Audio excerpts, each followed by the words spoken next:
Permasalahannya bukan di saat, mohon maaf, kita melihat, mohon maaf, aurat pasangan secara langsung saja halal. Melihat di gambar-gambar misalnya halal, akan tapi mohon maaf, kalau gambar itu bahaya. Beberapa hari yang lalu ada seorang anak menemukan HP bapak ibunya dibuat, rupanya seorang anak ngerti hubungan suami istri bapak ibunya karena divideokan. Kan kebodohan nanti. Anaknya melihat di gambar ibu. Sehingga anak rusak mentalnya, akhirnya pengen ngintip ibunya mandi dan seterusnya. Jadi jangan sampai Anda meninggalkan foto yang membuka aurat, video dan sebagainya.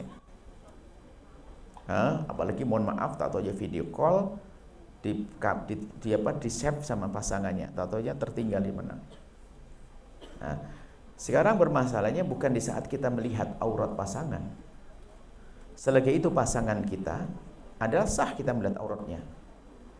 Akan tapi yang menjadi masalah di saat bangkit syahwat, gimana cara menyelesaikannya? Sebab mohon maaf, kalau seorang suami mengeluarkan air mani dengan tangannya sendiri haram. Bahkan bisa jadi yang dikhawatirkan efeknya. Sebab syahwat itu adalah begini. Jika orang dengan kesibukannya yang positif terus, itu bisa menjadikan syahwat itu teredam secara otomatis. Kalau seandainya dibangkitkan pagi, siang, dan malam, juga bangkit pagi, siang, dan malam. Seorang suami kalau dibangkitkan pagi, dia akan berbuat pagi, siang, malam. Tapi kalau dengan kesibukan perjalanan dan sebagainya, dia lupa sebulan pun, mungkin seminggu tidak hubungan, tidak ada masalah. Maka sesungguhnya dalam keadaan jauh, lah telepon yang mesra dan indah dan sebagainya. Kalau seandainya sampai buka-bukaan, membuka video, melihatkan anggota tubuhnya, secara hukum itu adalah melihat yang halal. Cuma yang jadi masalah bukan itu. Suami itu laki-laki normal, lalu bangkit syahwat. Dan syahwat harus dipuaskan. Kenapa kok bangkitkan sementara engkau belum bisa memuaskan secara normal? Naudzubillah, mungkin kelihatan yang lain dan naudzubillah. Kita tidak mengerti keadaan di sana.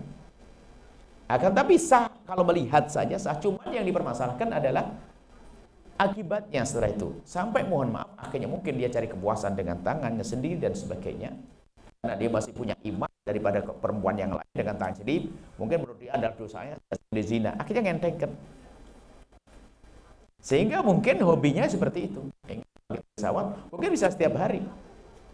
Karena terpesona dengan Anda menarik bagi dia, sehingga pengen lihat dia melampiaskan. Akhirnya terbiasa dengan, mohon maaf, melampiaskan dengan tangannya sendiri. Dan termasuk efeknya juga, suatu ketika di saat bertemu pun ternyata dengan tangannya, dengan tangannya. Karena mungkin kalau dengan pasangannya tidak bisa praktis, kalau dengan tangannya praktis dan sebagainya. Sehingga menjadi terlatih dia di saat di perjalanan, kalau bangkit syahwat dia menyelesaikan dengan tangannya.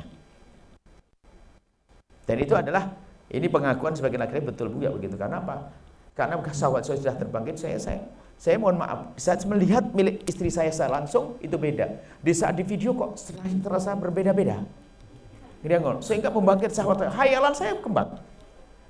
Sehingga saya bangkit syahwat, sampai ada yang difoto, disimpan fotonya dan sebagainya. Sehingga di saat bangkit, mungkin di saat sudah di offline, dia melihat foto istrinya, gambar bangkit syahwat, dia melampiaskan sendiri.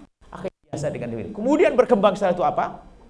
Pengen mencoba-coba melihat yang lainnya, gambar-gambar milik orang lain dan seterusnya. Ya, akhirnya apa? Bagusan ini daripada milik istriku. Loh, itu kenyataan sebagian pengakuan mereka. Maka yang paling indah adalah tetap menjaga, ya, bercita-citalah untuk segera pulang. Itu kan pertanyaannya dengan kalimat indah, bicara tentang urusan anak-anak, minta nasihat, mesra, abang aku rindu dan sebagainya. Sudah, kalau syahwat itu adalah semakin dibangkitkan semakin tumbuh lagi. Selagi Anda tidak mampu memuaskan secara langsung, Anda jangan mancing-mancing urusan syahwat. Anda di sini, dia di sana. Ya, dia alhamdulillah orang soleh, gak akan terjadi apa-apa. Kalau dia tidak soleh, naudzubillah. Seperti itu ya. Jadi kalau bicara tentang melihatnya saja adalah nggak ada masalah. Memang itu pasangannya. Yang jadi masalah adalah akibatnya setelah bangkit syahwat. Apa kira-kira? Ayo.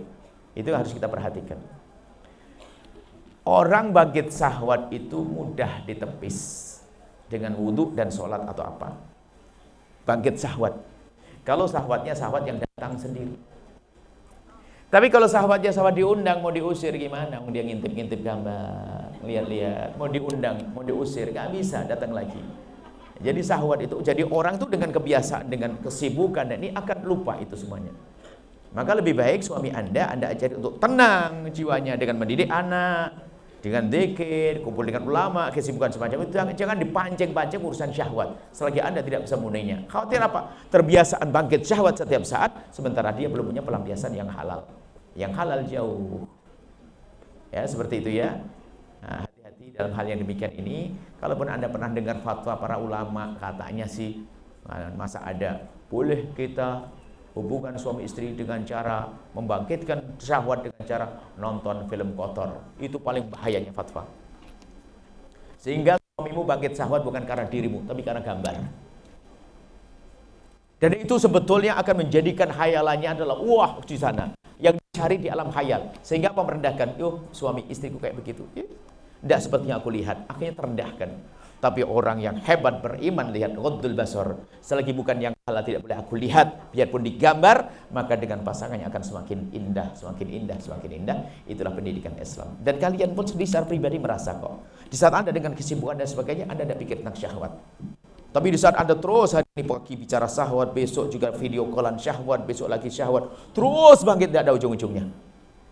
Dan memang begitu namanya syahwat. Akan tapi hidup kita tidak ngurusi syahwat.